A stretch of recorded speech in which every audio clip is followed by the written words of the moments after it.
I'm your host, Davida Shensky, and you're listening to Live Without Limits Dreams Come True with the Right Mindset.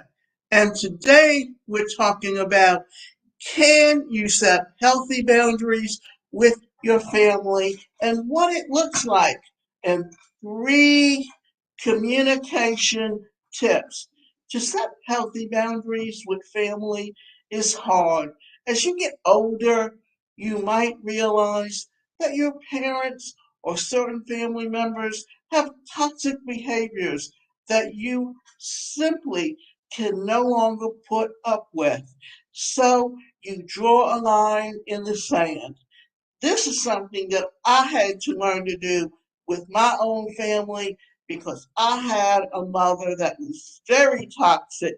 She was narcissistic and she was also mean because she liked things her way and her way only. And she would tell you that she would do things for you if you did what she wanted, but it was all about her, and she never had any intention of doing the things that she said she would do. But then that line quickly becomes blurry.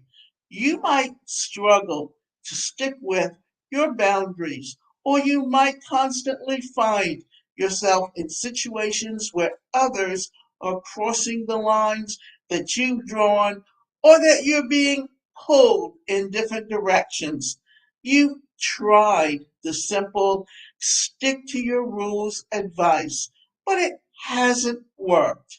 So, how do you set better boundaries with your relationships? In this presentation, we're going to help you do just that.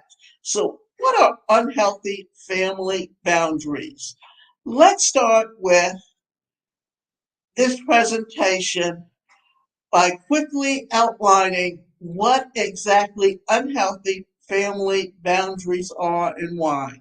When it comes to any relationship, there needs to be an area where you end and the other person begins, and vice versa. Setting boundaries with family members tends to get complicated for various reasons, tangled up in the whole idea.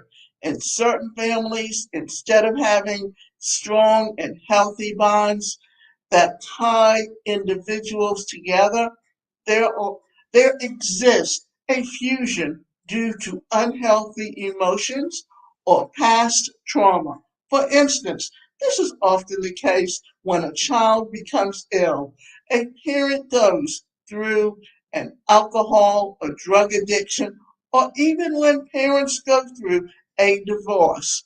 Now, also, the reason it can be a toxic relationship is also because your parents come from a family where it was a toxic relationship, and they learned how to have relationships based on their own family and refuse to learn to be any different. So these circumstances can lead to unhealthy boundaries in relationships, particularly between parents and children. Parents might become overly reliant on their children, or the children might not be able to develop their own separate identity from the parents. And this can lead to unhealthy boundaries, such as invasion of privacy, giving unsolicited advice or judgment, making comments that aren't necessary and could be hurtful. My mother had a habit of constantly making hurtful and unnecessary remarks, especially telling you what you couldn't do, as opposed to giving you a lot of encouragement. And that was an unhealthy relationship to be in. Does this sound familiar? If so, you might need a few examples of unhealthy boundaries with families before moving on to how exactly you can set better boundaries with them. And examples of healthy boundaries with a family. Some common examples of healthy family boundaries include texting your mom when you've arrived home, asking permission, taking each other's feelings into consideration, being honest, giving space and avoiding codependent behaviors, showing respect for different opinions or feelings, and literally just showing respect to the person that you have the relationship with. Setting boundaries with needy family members. Now it's time to start setting boundaries with family members, or at least better ones. To do this, follow these steps. Determine what you need. Determine the ways to respond when your boundaries are crossed that are respectful and simple, and oh well, and communicate your boundaries clearly. More on this a little later. Practice saying no. Learn coping strategies to take care of your mental health. Remember, you can only control yourself, and individuals might still cross your boundaries. Thus, it's up to you to respond in an effective, efficient, and respectful way. While all the above are fine and dandy, putting it into action is quite different. Maybe you set boundaries in relationships and you really struggle to make them work. Keep reading, or rather, keep listening and find out what exactly you need to say to overcome this hurdle. And this is something that I'm going to say that I think is very important because this goes back into psychology. And if you remember transactional analysis, it talks about I'm okay, you're not okay, or rather, it's I'm okay, you're okay. I'm not okay, you're okay. I'm okay, you're not okay. I'm not okay, and you're not okay. And those are the four. And what happens is that you have people that really feel bad about themselves and they don't want you to be okay. So they're going to constantly belittle you by telling you what you can't do or what you've done wrong. And this is just another way to make them feel more powerful because they feel weak to begin with. So, what do you say to set boundaries with toxic family members? Well, there are some things that you can do, and they're very important. So, let's take a look at them. What do you say to set boundaries with a toxic family members? There are a few ways to set healthy boundaries with your family, each depending on what the situation requires and the people involved. So here are some ways to assess exactly what you need to say when setting boundaries with your family. Try saying that your boundaries with appreciation and a gratitude. Although this is arguably very hard, but this is why having your own coping mechanisms, such as meditation and even practicing gratitude regularly, is so important. When you approach setting boundaries from a frame of appreciation, it shows that the other person that you care about their feelings too. Also, this is something that I need to say is often you have to have someone that's willing to listen to you and willing to set boundaries and willing to change. Because if you are changing and they're not willing to change, sometimes you just literally have to disassociate with them because they will constantly be trying to bring you back to what they want you to be and constantly belittling you. And often what happens is you literally have to get away from them because they're literally unhealthy people that you don't need to be around. For instance, if your parents drop by out of the blue all the time, you can say something like, I really love seeing you, and it's great to see you right now, but I'm not always ready for company. I would prefer if you called or text before you dropped by.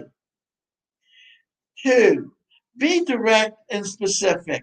Bouncing around topics never does any of us any favors.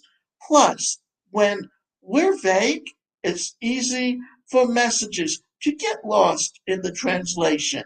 Instead of saying, I don't need this gift, try, this is really thoughtful of you, but I really don't need more clothes. If you want to get us a gift in the future, we'd really appreciate a gift card for gas. Three, remind and redirect. People need reminders. In fact, the unfortunate side may be that your family might not fully believe that you're going to set and stick to these boundaries. So they might even test it at first. When this happens, just politely remind them. Remember, we talked about calling before dropping by. Then you can redirect this by suggesting an alternative, such as maybe we can grab coffee this weekend. What else can setting boundaries with family sound like? For a lot of us, we want to avoid conflict and drama at all costs. This unfortunate side of this equation is that we often get caught up in the drama or conflict that we didn't intend to happen. So emotions can get the best of us in situations, especially when it involves those you love. A few phrases like that might help you maintain boundaries in the relationships, which include, I appreciate your concern and worry, but this is my decision. I respect your opinion, but I don't share it. I will no longer be the middle person in the family conflict. Please stop asking when will we have kids. It's putting a lot of pressure on my relationship, and we will let you know when the time is right. I understand your frustration, but don't want to be a part of this family conflict. When should you walk away? You've tried to set healthy boundaries with family members, but it doesn't seem to work. No matter what you say, your lines keep getting crossed. If this is the case, you have the right to walk away, especially if you're feeling very emotional. In fact, you should walk away if you're finding that your emotions are high. You can simply restate your boundaries and say, you're removing yourself from this current conversation. It's further important to give a time for when you will talk later, even if it's not about the current topic. So, Breen Brown has said, daring to set boundaries is about having the courage to love ourselves, even when we risk disappointing others. It's okay to choose yourself first.